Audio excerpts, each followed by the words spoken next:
Hello दोस्तों, मैं चंदन आप सबका करता हूं अभिनंदन आपके अपने यूट्यूब चैनल विद्यापुंज पे। जैसा कि दोस्तों आप सभी जानते हैं कि बिहार पुलिस का एग्जाम डेट अब नजदीक आते जा रहा है, इसलिए हम लोग थोड़ा अपने रिवीजन को भी थोड़ा फास्ट थोड़ा तेज लाते हैं। तो चलिए आज हम लोग चलते हैं इस्लाम धर्म में। आज हम लोग चलते हैं इस्लाम धर्म में, ईसाई धर्म, पारसी धर्म पे चलते हैं। इस्लाम धर्म के प्रवर्तक हजरत मोहम्मद साहब थे। इस्लाम धर्म के प्रवर्तक हजरत मोहम्मद साहब थे, जिनका जन्म 570 ईस्वी में मक्का में हुआ था। वहीं उनकी मृत्यु 632 ईस्वी में मदीना में हुआ था। मोहम्मद साहब को ज्ञान की प्राप्ति 610 ईस्वी में मक्का के पास हीरा नामक गुफा में हुआ था। वहीं मोहम्मद साहब के मक्का से मदीना की यात्रा को मुस्लिम संवत या फिर हिजरी संवत के नाम से जाना जाता था। इस्लाम धर्म के धार्मिक ग्रंथ कुरान है, जो अरबी भाषा में लिखा हुआ है। हजरत मोहम्मद साहब के मृत्यु के बाद मुस्लिम धर्म दो पंथों में बट गया, शिया पंथ और सुन्नी पंथ में। शिया पंथ है हजरत मोहम्मद साहब के दामाद अली के शिक्षाओं को मानने वाले थे। वहीं सुन्नी पंथ वाले सुन्नी में विश्वास करते थे, यानी हजरत मोहम्मद साहब के शिक्षाओं पे विश्वास करते थे। हजरत मोहम्मद साहब के उत्तराधिकारी को खलीफा कहा गया, जो कि 1924 ईस्वी तक खलीफा पद चलता रहा।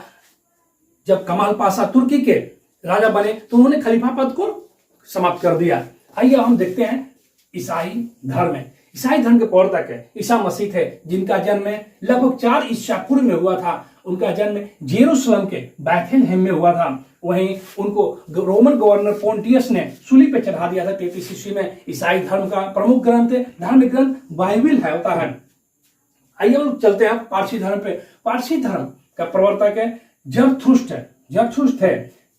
पारसी धर्म के धार्मिक ग्रंथ है जेंदा अवेस्टा या जेंद अवेस्ता है। पारसी धर्म के लोग अग्नि पूजक होते थे। आइए हम लोग कुछ विचारों को देखते हैं। अद्वैतवाद के विचारों के संस्थापक शंकराचार्य थे। वह विशिष्टाद्वैत के रामानुजाचार्य, ब्रह्म संप्रदाय माधवाचार्य, अजीवक मखली गोसाल, पूर्वी मीमांसा जैमिनी, उत्तरी मीमांसा बदरायन, वैशेषिक कनाड, न्यायिक गौतम मुनि, वह योग्य पतंजलि, सांख्य कपिल थे।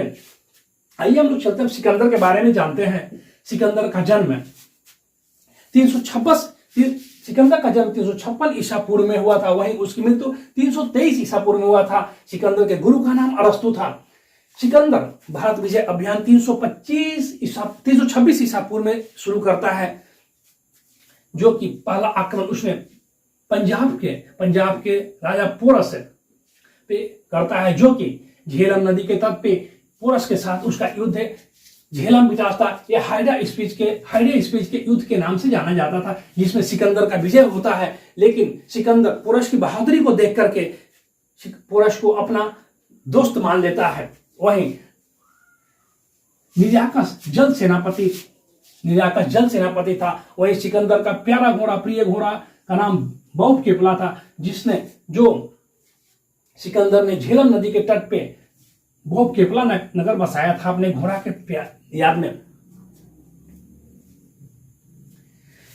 एक और बात प्यारे दोस्तों, सिकंदर की सेना जब पंजाब से आगे बढ़ी तो पोरस ब्यास नदी को पार करने से मना कर दिया था। अब आते मगध के उत्कर्ष। मगध का सबसे पुराना राजवंश बृहदत्व द्वारा स्थापना किया गया था, जिसका पुत्र जरासंध था, जिसका उल्लेख हमें महाभारत में मिलता है। जरासंध और भीम के बीच मल्ल युद्ध हुआ था, जिसमें भीम विजय हुआ था। वहीं 544 ईसा पूर्व में हर्यक वंश की स्थापना बिंबिसार ने किया। बिंबिसार अंग महाजनपद को विजय कर मगध में मिला लिया। वहीं बिंबिसार का राजवैद्य जीवक थे, जिन्होंने बिंबिसार ने जीवक को महात्मा बुद्ध की सेवा के लिए और राजा प्रोदोद जो अवंती के राजा थे उनकी सेवा के लिए भेजा था।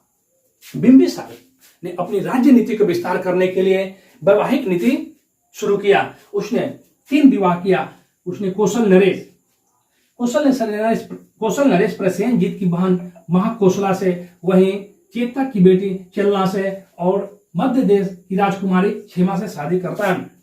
बिंबिसार का पुत्र अजातशत्रु, जो कि अपने पिता बिंबिसार की हत्या कर राजा बनता है, जिसका उपनाम कुनिक है। उसने अपने मंत्री वर्षकार की सहायता से वैशाली में फूट डाल करके वैशाली पे विजय प्राप्त करता है।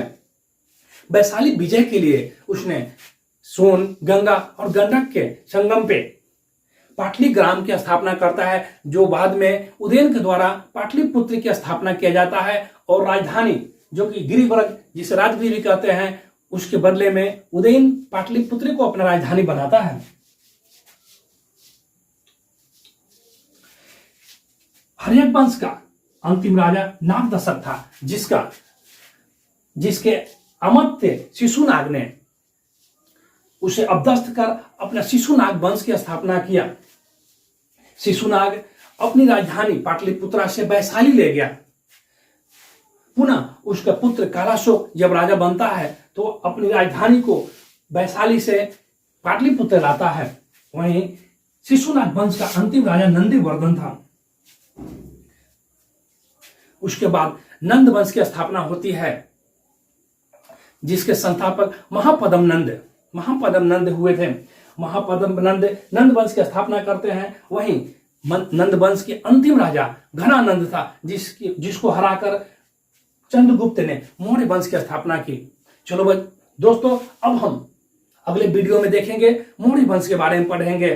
तो दोस्तों, यदि वीडियो अच्छा लगा तो आप लोग विद्यापुंज एकेडमी को लाइक करें, सब्सक्राइब करें और नोट्स के लिए टेलीग्राम चैनल से भी जुड़ सकते हैं, जो विद्यापुंज एकेडमी के नाम से टेलीग्राम चैनल है। तो दोस्तों, आज के लिए इतना ही। अब अगले वीडियो मिलते हैं। जय हिंद।